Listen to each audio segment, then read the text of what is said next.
আকাশে একটু মেঘলা করলেই বা বৃষ্টির একটু আভাস পাইলে কেমন জানি মনে হয় যে একটু খিচুড়ি রান্না করি। আর এটা দিয়েই কিন্তু বাঙালির একটা পরিচয় পাওয়া যায়। হ্যাঁ, আমি একদম খাঁটি বাঙালি, তার মধ্যে আবার খাঁটি বরিশাইল্লা। Hello viewers, welcome to my new video. আশা করি সবাই অনেক ভালো আছেন আর মুইও অনেক ভালো আছি।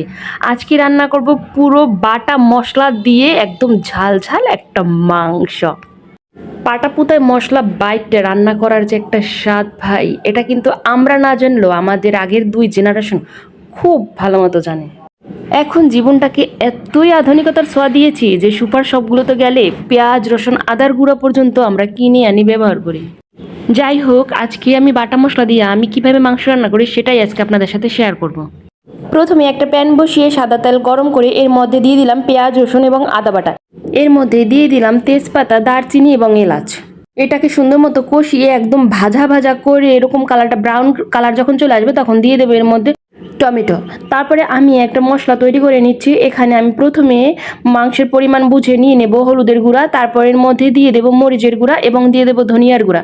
এটাকে সুন্দর মতো জল দিয়ে মিক্স করে 10-15 মিনিটের মতো রেখে দেবো। রেখে দিলে এটা সুন্দর মতন শুকনো মশলাটা একটু ভিজে ফুলে ওঠে আর একটা বাটার মতন অন্যরকম একটা ফ্লেভার চলে আসে। আর ম্যাক্সিমাম টাইম আমি এইভাবেই আগে মশলাটা রেডি করে রাখি। এই দেখুন, এইভাবে আমি বলতে বলতে মশলাটা রেডি হয়ে গেছে। জাস্ট এরকম থিকনেসে মশলাটা এরকম ভিজিয়ে রাখলে একটা সুন্দর বাটা ফ্লেভার পাওয়া যায়। আর আগের ওই যে আমার মশলা থেকে যখন তেলটা ছিঁড়ে দেবে তখন আমার এখানে ভিজিয়ে রাখা যে মিক্সড মশলাটা ছিল এটাকে আমি দিয়ে নিব।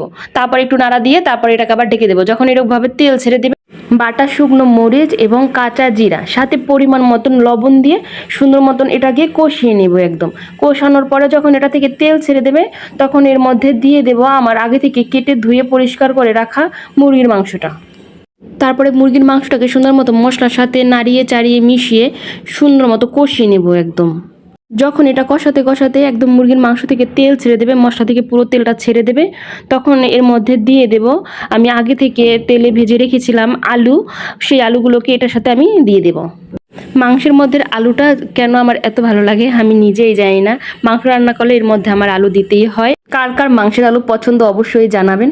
আর এভাবেই 30-40 মিনিটের মতো ঢেকে ঢেকে রান্না করেছি। যেহেতু লেয়ার মুরগি সেহেতু অনেক রান্না করতে টাইম লাগছে। প্রথমে ভাবছিলাম প্রেশার কুকারে দিয়ে 2টা সিটি দিয়ে রান্না করে নিব, কিন্তু ভাবলাম না, এইভাবে একটু ঢেকে ঢেকে রান্না করি, খেতেও অনেক স্বাদ লাগে এইভাবে রান্না করলে।